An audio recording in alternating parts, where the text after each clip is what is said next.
Cause your world ain't nothing but a squirrel trying to get a nut. Just jealous of everybody that's headed out on that Boblo boat. It is the perfect weather, the perfect time to enjoy a few snacks. Oh man, I wish I was joining you with a little cheese and crackers, a little can-I wine, a little Rianiti on ice, some Harvey Bristol cream. But let's do this only on The Quad. You are listening to The Quad. All right, coming to you live. It's The Quad. It's the franchise in the building. Yep. And this is Petrie. I am absolutely Adia, and we are The Quad. Minus one. Minus one. That's minus right. one, We're minus yeah, one. minus But we got one. two special guests in the building, and we'll let you know who they are a little bit later. Yeah, most Wave at definitely. the cameras. Hey, I forgot what up? Missing Ashli Nicole, we miss you, bro. So come back. Yeah, she hustling though. She's getting some good street interviews for us. So Very good. I'm excited for I everything that can't wait she's till coming that back with. Exactly. Get that footage. We'll be all set. All right. Yes. All right. So we're going to talk about today is something in the entertainment world. We're going to talk about the Black Panther and Wakanda and talk about all the great things about it, our personal perspectives, ask some questions, just give some perspective and some insight. And again, we have some guests that'll also give insight of themselves about the movie. So we're going to go right into it. Chris, you saw the Black Panther, didn't you? I saw it 4 times. To be honest with you, I took 4. Not personally, but I took the, being in the mental program, I took the right. guys, That's I took right. I took a couple of guys and stuff like that couldn't go. So we put the money together and for the budget, and we took the group of men to get to the movies. Okay. So it was nice. Yeah. Nice. So what do you think? I mean, just personally, I know you probably have different perspectives to share, but I want you to talk about, when you watched the movie, what moved you about it? The women actually in the movie, the women were astonishing. I mean, man, it blew my mind, especially at the end with the general. I forgot the names. I saw it 4 times and I forgot the names. Okoye? Yes, thank you. Yeah. She blew me out the water, man. Especially at the end when she challenged her husband for the country, which that really took the stance on everything, to be honest with you, and how they were positively predicted in the movie as far as women. You don't see that, especially in black movies, and you don't see that in movies in general. No. Just women being portrayed as the power structure in the movie. I mean, like the general, the military. Yeah, the military. Yeah, it was real deep, and it played with my psyche as well, as far as getting that type of knowledge to other women. To go watch it, to go share that particular brand, that stance, and how it plays with them psychologically. So yeah, I had, man, it was amazing. That was my favorite part in the movie. The hidden gems. Jules that was in the movie, as far as like him calling his auntie cousin and stuff like that. That was my favorite part. What else? The African American coming to Africa to take the throne. Right. That was kind of my hidden thing. I will talk about that later as well. As far as my perspective on that. The technology is coltan. As far vibranium. Vibranium, but it kind of relates to coltan. So. That was the hidden jewels in that one. That was my 3 favorite ones, to be honest. Yeah. I enjoyed my wife, the female aspect of it. Like that's what I tried to get her to think about. You know what I'm saying? As far as, because we got a daughter too, and she's not really big into Marvel like I am, but she goes to the movies with me. You know what I mean? So I was like, yeah, we got to go see this Black Panther. I was like, have you seen like the women in that movie?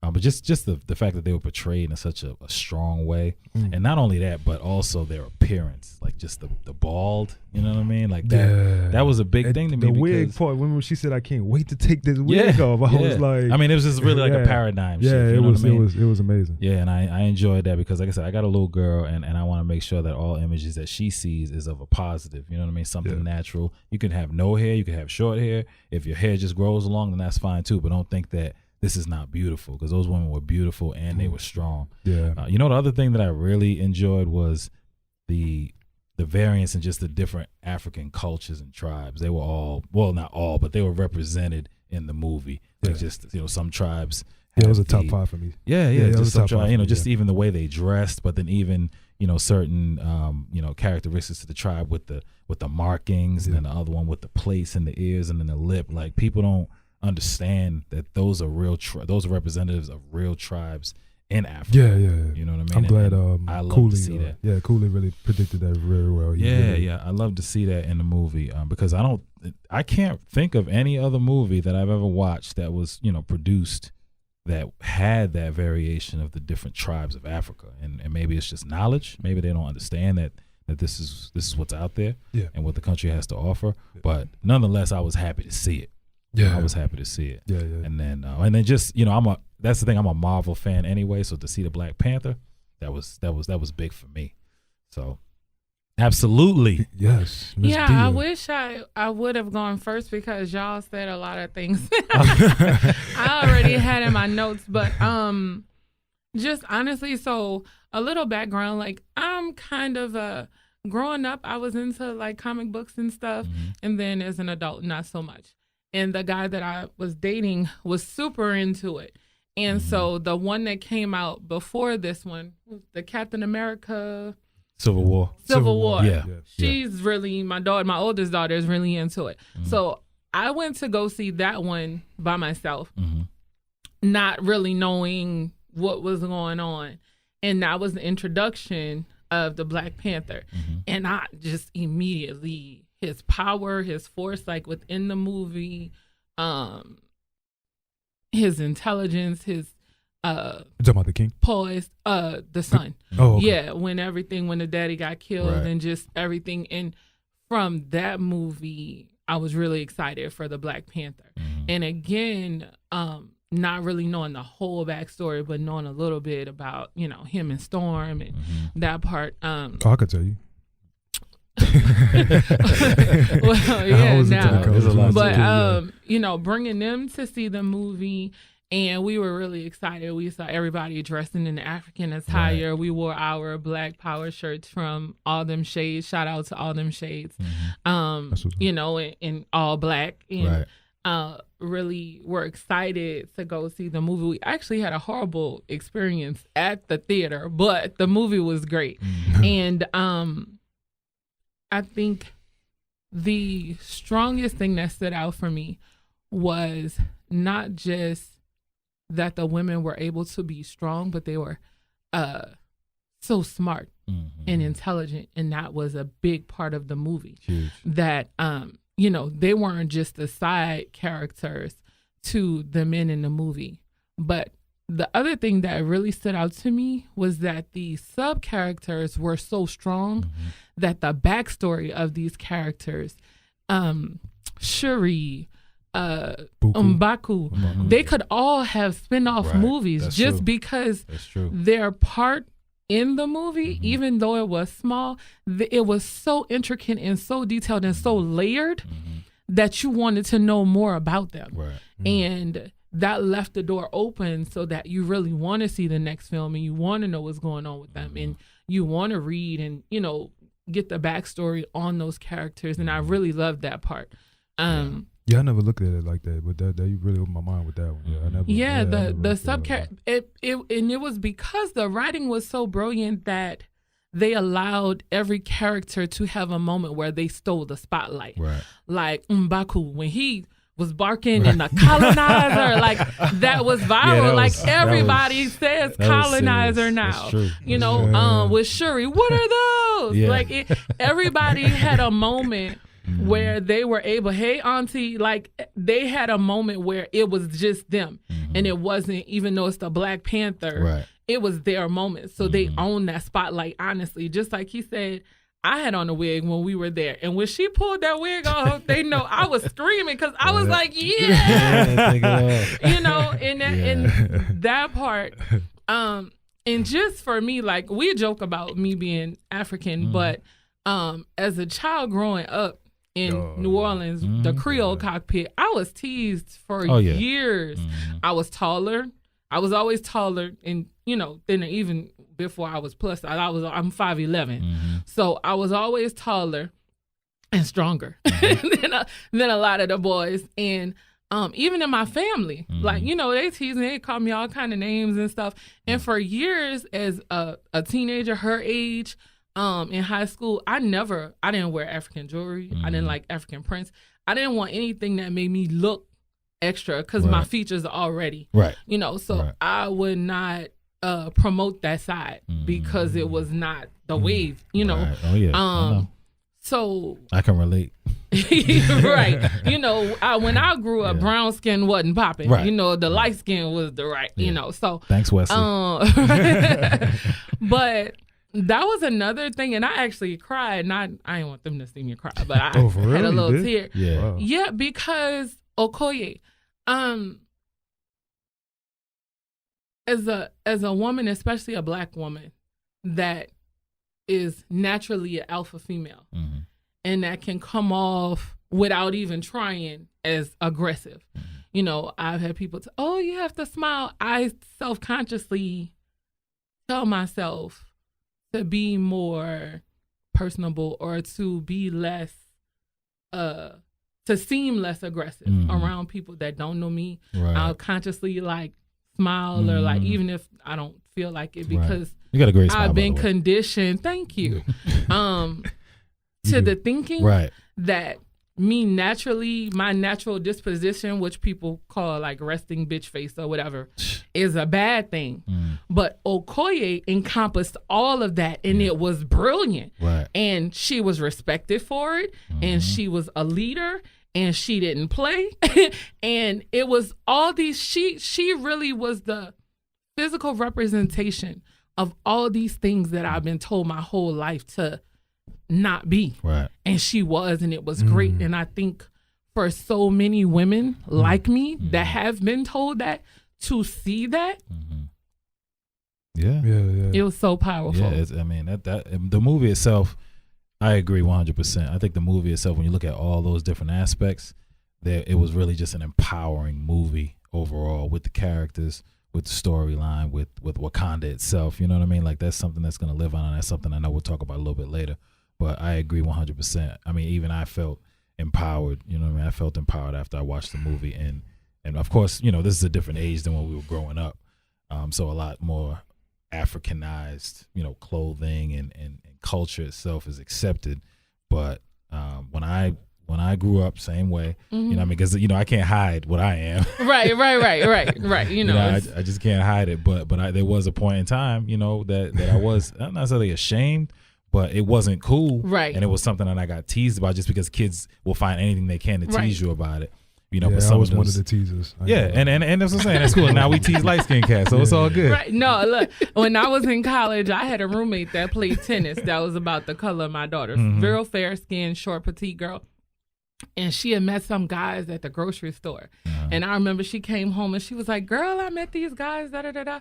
And she was like, "Yeah, I told them I had a roommate." And so she gave the guy my number. Oh, God. And he called me and he was like, "Yeah, Amber told me she had a roommate from New Orleans." I said, "She probably light-skinned Creole with good hair." And I was like, "Yeah, nah, that ain't. That what did she tell you what I look like? Because I don't, you know." So it's always been that, you know, that side of it too. But also growing up, constantly feeling like I was on the defense about Africa, because and it wasn't always the kids. Parents, you know, like my friends' parents said crazy things to me growing up. You know, I had a friend who asked me, did my dad live in a hut? You know, so things like that. So also for people to see the technology, that even though Wakanda is a fictional place, that Africa is very modern. You know, there are countries that are very modern and advanced technologically, and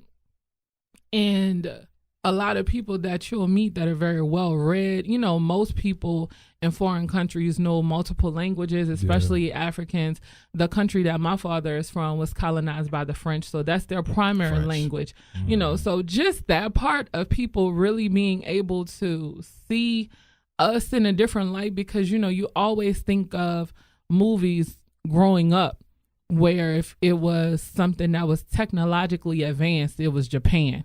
It was, Asian. It was something foreign on that level. And you've never seen anything like this that was all us, that represented us. And just a feeling of us coming together. Like, I watched a lot of background videos and interviews with the cast afterwards, because I was just obsessed with the whole thing. Yeah. And Daniel, I can't pronounce his last name, the brother from Get Out. I ain't even gonna mess it Daniel. up. But Get Out. We know what you're talking about. But he did an interview with Michael B. Jordan, and they were talking about how they used to be freestyling on the set in between, and then there was a moment at the waterfall where they all kind of just paused because they were down there, and as the extras came in to fill in, and the people came in, it was like hundreds of people, and it was hundreds of Black people, and they kind of looked up at the people in the rocks, as we saw in the movie, and it touched them like, this is us. This is a us moment. Exactly. And he said even when they started singing the songs and beatboxing, and they were doing Drop It Like It's Hot. And he said everybody in the background was doing the snoo, and it like sounded off because they were in the, and it just hit them like power. This is us, and that was the feeling that we had, going to the movies and seeing other people go to the movies and be so happy to throw up the arms and do the Wakanda Forever. It's funny, everybody really doing that dap. It's crazy. Man. Like, damn, it really I was doing it lot. today because they had a Black Panther walking around at the deal. Hey man, let's throw up the X, baby. And they was doing the handshake every time. Well, even the kids that I mentor, it's like that's all they did. Like, they just throw up the handshake and stuff like that. Yeah, it was. I was like, damn, this really played with the psychological. It's impactful. Yeah, very. Impactful. So what do y'all did not like about the movie? I could give off like what we really didn't like about the movie. Because to throw the conversation out of the way before we can, real quick, so we can get our okay. So for me, and it's not that I didn't like it. It's just that I know I got some things I didn't like about it. Right. This is one aspect of it that I was like, man, I know it had to happen, but I didn't like it. Just the fact that you about to say the white boy. No. Okay, it's just that the fact that that Michael B, Killmonger and Black Panther had the battle. You know what I mean? Like, just the fact that they had to go against each other and somebody had to die eventually. Yeah. You know what I mean? Like, I wish that, but I know that's part of the movie, but I wish that there was a way that they could have, they could have continued and grew together. Yeah. You know what I mean? But it was just the perspectives come together. Yeah, that was just that wasn't going to happen. Yeah. Well, you want to go? Okay. So what I didn't like was the CIA, the white boy kind of saving the day with them sending out the other vibranium to the other countries, because he wasn't trying to send it out to kill the world. He was just trying to stop imperialism and white supremacy, so-called white supremacy. So that was one of the things I did not like about it at all. And then that people were like the fans and stuff like that saying, "Oh, it's not an all-black movie," and this and this and that, and that's what I didn't like when the people were coming out saying that, "Oh, it's not an all-black movie," which it wasn't. Walt Disney and everybody. I mean, yeah. So, and what is an all-black movie? My thing, when people say things like that, is just to me, we went to a PWI, but I never looked at Titanic and said, "Oh, this is an all-white movie." Right. It was just Titanic. It was just Titanic. It was funny that they surpassed Titanic today. I saw that on. I threw that out there so you could throw it. Scottie Pippen there. And you reverse jam that boy. I love that. But people, it's easy to take the things that we put out there and say, "Oh no, you can't have that." Like, "Oh, it's all black." "Oh no, it can't be all black." Well, I mean, it can be whatever you want it to be. Whatever it is. I don't necessarily do that. Especially with my girls. Like, I don't say this as we're very pro-black, right? But I'm not restrictive to that type of title. Exactly. Yeah, I didn't. That's one thing I didn't like, but I can understand the concept. And also another thing that the income compensation for the actual stars, the highest paid star, what I read was $3 million for your guy who played the Black Panther. He was the highest paid, and everybody else, like you talking about all the other Marvel movies, got paid way more than $10 million per movie to do. So that's crazy. Like that was one thing I didn't like. His money coming though. Yeah, his and money this coming. is, I mean, Angela Bassett got paid $400,000. Yeah, That's a surprise. Yeah, you got to I read didn't about know it. that. Yeah, I you have got. to I look at the salary. I really That But movie I'm caked sure up, too. they had to have some kind Michael of B. back Jordan got $1 end million or in something their like that. contract for Yeah. the back end because they've surpassed. Oh, no question. Yeah, yeah. No question. Yeah, and they've done so much press. So Okay. Well, I appreciate everybody's perspective. We're definitely going to get into some of what our guests think when we get into the next segment. all right, y'all, we'll be right back after this quick commercial break. You're listening to The Quad. The Q. All right, the Quad Podcast back in the building. We paid some bills, and we have some special guests that are going to share their perspective on what they felt about the Black Panther. So I want the young lady to my left to tell us who you are, how old you are, and what you felt about the movie. I am Zuri and I'm 8 years old. 8. What I like about the movie is when the girl pulled the wig off her and they were getting ready to fight. They'll get ready to fight. And then the Gold Panther and the Black Panther was fighting at the same time. Yeah. And then when the dog that was barking. Yeah. M'Baku? That's not a dog. I mean, He was barking though. My future husband. He was the gorilla. Yeah, and gorillas are vegetarian. I know if y'all knew that, but they are vegetarian. Yeah. He wasn't lying about that. Yeah. You missed the biggest part. What? Zuri. The man's name was Zuri. What? And you were like, his name is Zuri. Who? Zuri is the one that stripped the power from the Black Panther. Oh, I remember that. Yeah. Oh, that yeah, was. his name was Zuri. That's dope. That's And cool. he What was Zori like, means, by the way? Look, Zuri, his name is What Zori Zuri. means, by the way? Beautiful. It's Swahili. Swahili, It's cool. Swahili for beautiful. That's What Beautiful. is Swahili? An African language. And we've had this conversation. East Africa. Yes. Awesome. hmm And- Very good. And then when the Black Panther, like when his sister was like, "What are dogs?"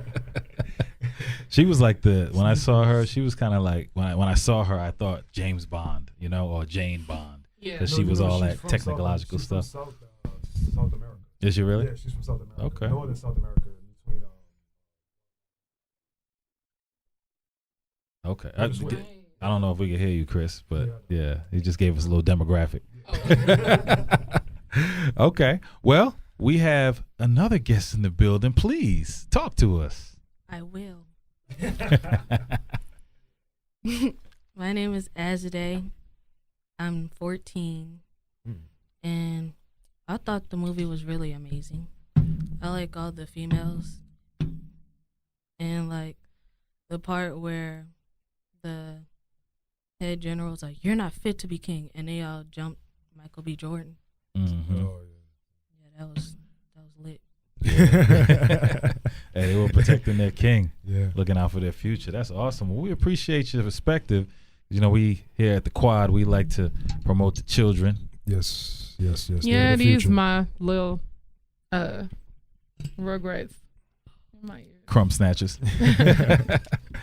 All right. Well, I think that for me, I love the movie, and there was definitely an entertainment aspect to it. But I also believe that the response from Right. Black people was like major, Right. and I think the movie gave us momentum that I think we can carry on to the future, and not only in entertainment, but how we can apply it to our community growth, how we see ourselves, images.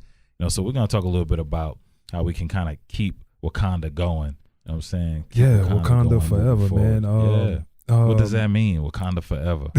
It needs to mean something. So, what I researched online, because I'm a heavy researcher, man. And, Word. And some languages is like Amharic and Su-Amharic and Ethiopian languages that I read that Wakanda means the land of the forefathers. Really?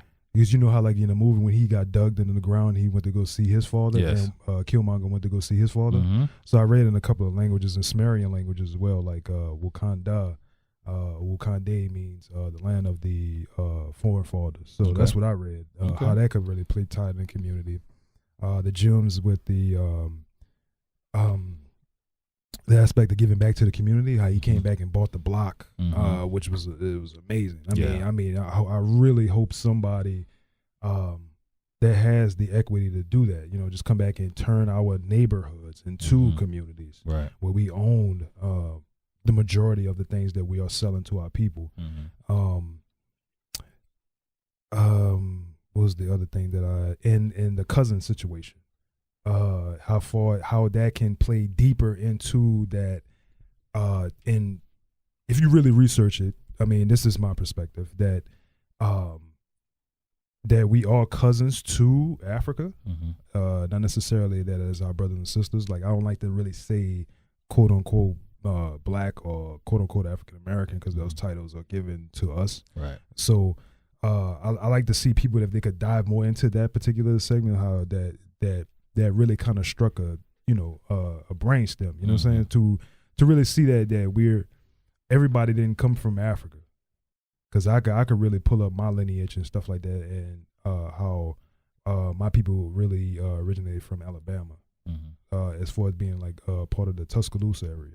So I could really pull up pictures and data and information and stuff like that. And I thought, growing up, I thought the roots was real. You know what I'm saying? But Roots is really a fictitious story that was that Alex Haley took from somebody else, and he had to go to court and pay $650,000 to get that situated. So it really made me dug deeper into the older I got, about 17, 18 years old. My mom, my dad took me somewhere, and we realized that that you're not from Africa, So I'm not saying I don't get down with the diaspora of Africa folks or calling myself Africa. Just that I think that particular aspect of saying that, oh, hey, cousin and stuff like that, I hope really people really dive into that and see, like, probably, I want to say 80% African Americans, so-called African Americans, are not directly off the boat.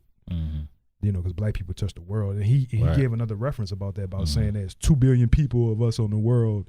And everything started from Africa. But as far as us being indigenous maybe to this land, it's more of a pigmentation of that particular two things that I said. So yeah, that's interesting too. I was having a conversation with somebody just today at an earlier event, and we were talking about that, and they were asking questions about, because I think that the narrative is that all black people came from Africa on slave ships.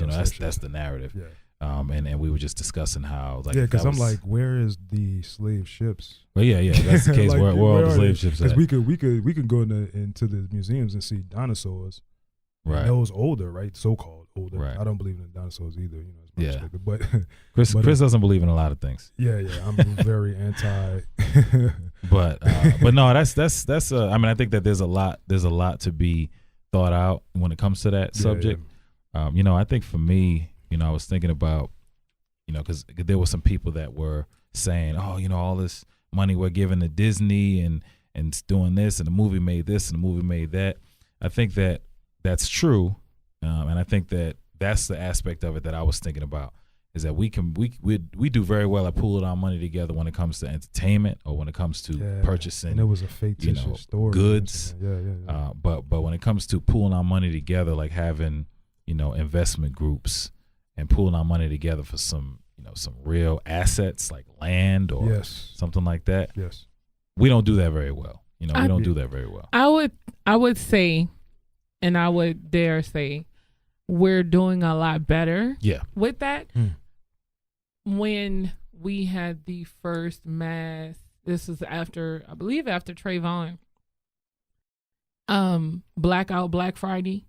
This was before I moved out here. So it had to be like 2013 or 14. 2012. Yeah. I remember that. 12 or 13. 12 or 13. And I remember so many people saying, no, y'all are crazy. It's not going to make a difference. It's not going to be a big deal. People are still going to Black Friday shop. And I was posting and reposting and I posted for people to send black businesses to me, and we were reposting, and everybody was dropping their links. Thank you. Of all the black businesses to support instead of going to, all the major shops. Right. And we have been doing it at that time, I think, like 48 hours, like just everything that I posted and reposted was all stuff that was sent to us. And I remember seeing the first news report of the evening news when they first reported how low the numbers were.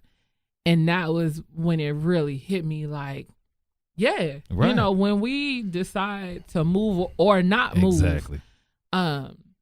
In mass numbers, the difference is astronomical. Right. And that's something that we saw with this movie, just the movement, just the challenge to buy out the theaters was a dope experience. Like when Lyric was here and they were talking about the actor bought their tickets for the movie, his cousin to go and see the movie, and so many different people from rappers, actors, activists, philanthropists that supported this movie financially because they wanted so many people and so many kids to see all the things that we talked about in the first half. Exactly.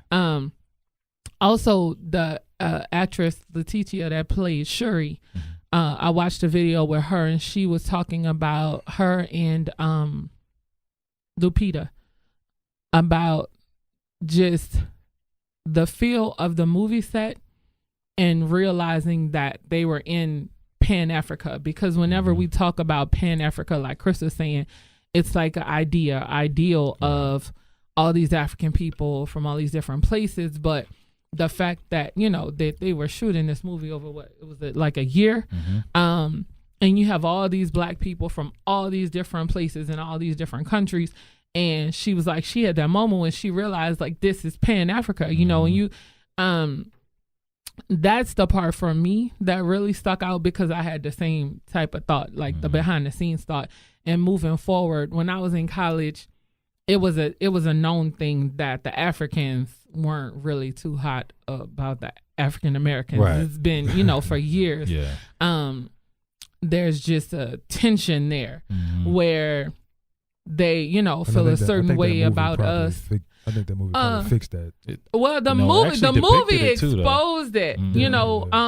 The disconnect, because it's such a known disconnect, but it's so weird to me because it's I understand it. I have, my siblings are all overseas, and growing up, I remember my sister asking me if my high school was like 90210, because that was what she saw as American high school. So if that's all that you're exposed to is what you see of us on TV, then you already have a predisposed idea, concept of African Americans. So and the other way around too. Exactly. The other way around. Exactly. I think that's where I had a conversation about this with somebody as well, about how even now, I mean, when Africans come to this country, they're told not to affiliate with African Americans because the government tell them not to affiliate with us. And that's a strange thing. But if they're in Africa, they see Americans. That's not a strange thing. As not to cut you off. Well, I mean, they know what they're doing. Yeah, no. I'm saying it's a strange thing that they would like dive into why they would want to do that, and we already know why. Yeah. Right. But when you think about African people in Africa, looking at images of Black Americans, thugs and all that, everything that we see on TV, thugs, they thugs. So then they don't even want to, want to associate. And then you think about the Americans here and the images they get of African people. Oh, they're savages, and they're in jungles and bush they're and not huts. Educated. Exactly, they're not educated, which we know by firsthand that is not the case. You know what I mean? Like that's just, it's like they're pitting us against each other. And I think this movie, it really did depict that with Killmonger and the very Black literally. Panther. Yeah. But I think that's the conversation that we kind of need to have, and we really need to recognize our power, come together, and our togetherness is what's going to take us in the future. Yeah, not even just the blacks in America, South America, Mexico. Yeah, all over. Yeah, because I've been to Mexico City, and I see the whole I hope right. Well, that's the Pan-African. Yeah. So just and a lot of times, especially with my social media, even today, it went crazy behind the Drake thing, but. I'm you heard the song, right? Yeah. Adamant about creating a space to have the conversation and starting the dialogue. Right. Because that's important. I think that's the only way that things will change. That's what opens minds. That's what allows people to see your viewpoint and your perspective and vice versa. Right. And I think that that's the major difference that's going to take us to the next level of working together, is that we have to have spaces, safe spaces that we can create these dialogues and have these conversations. And that is a crucial one, just for African Americans and Africans to be able to coexist in a space of not just surviving but thriving. Exactly. Because Wakanda is thriving. Yeah, Wakanda ain't no joke. That they was thriving, for real. the laugh of the movie, where the media, because you guys are talking about the media and how they depict, and how they had the media depicting Wakanda is this nation, this third world country, and they were so poor, and it was just so desolate, and then boom, you go into it, and it is all, so that, and but also that's something that I want people to get from it too, because a lot of times when you think about it, and not just Africa, but so many other countries, India, which is one of the, poorest countries, and they have so many just poorer than you could ever imagine poor. But they also have parts that are very modernized and technologically advanced. Right. So, I just want people to keep that in their mind. A lot of times they think about different countries and different places and say, I don't want to go there. I don't want to, And that's amazing. It's amazing. And they're African people too. The Indians in India, they're African people too. I mean, it's just the African that spire over the world. That's what all over the world. Yeah. So that right there is just gonna bring the dialogue for us to talk about it, to keep the conversation going. And I love the hidden jewels in the movie, and that's what I hope that brings back to the community. Right. And I think we need to continue in conversations like this, spaces like this, platforms like this, to uncover those hidden jewels and discuss them and see what other things came of it. Oh, most definitely. I would love to do that. Yeah. So just so you know, the Q Podcast is a platform where we would like all people of color to discuss issues together. We can dialogue, we can share ideas and share perspectives and grow from here. Yeah, we're actually going to post a link on the Facebook page, and you guys can submit your comments, leave us a voicemail, let us know what you thought, what your thoughts were moving forward from Wakanda, and the ideas that you took away from the movie, from the Black Panther movie. And we're going to play those one of the next episodes coming up. So definitely want your viewpoints. Inbox us, DM us, slide in our DMs, and let us. Well, don't slide in my DM. No, the quad. Slide in the quad. DM. No, Lord, no, don't slide. You gonna give me a trouble in my DM. We got guests. But let us know. What you think. We definitely want to hear from you guys, and we definitely want to promote any things that you have going on that are related, any events or forums where, it's an open discussion or panel discussions. We definitely want to be involved, and we want to know about it. No doubt. Wakanda Forever. Any closing remarks, Christopher? No, sir. Not really. No. I said with everything I wanted to say, to be honest. Excellent. Well, I'm sure you'll have opportunities to keep that conversation going. Yeah, most definitely. All right. Yeah, I think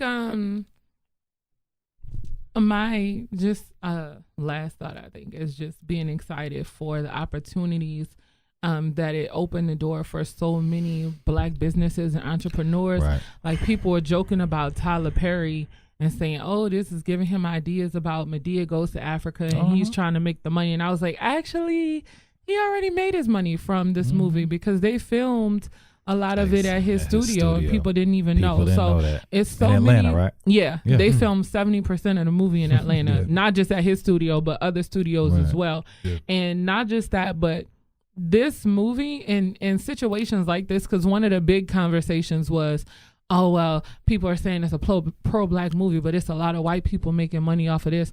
It's a lot of white people that make money off of Essence Fest and BET and all these other things that we consider Black and for us. I really do wish there was it was a total black. Well, here's movie. the thing. Just- Regardless to who really makes wish it was, money though. off of it, it's never a negative is because we were hands-on in every aspect of it. There were black writers. There were people in positions of power, production, not just even that part, but in every aspect that made sure that we were seen a certain way and taken care of, especially for the actors, and opportunities for them, the extras and, you know, the grips and people that work behind the scenes, you know, all the way down to production and, you know, post-production, publicists and in that lane. Yeah. When you open the door that way, that's how we move forward financially, because it's not just about, oh, this, you know, production company is making millions off of this movie.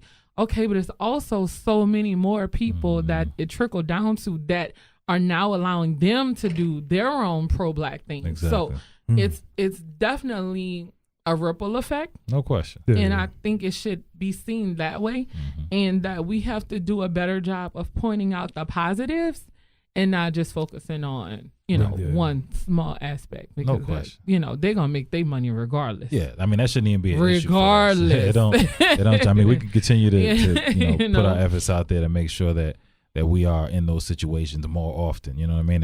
And not even to shy over the fact that the leading role was a black man. You know what I'm saying? I mean, the movie had black people all over, but the leading role was a black man.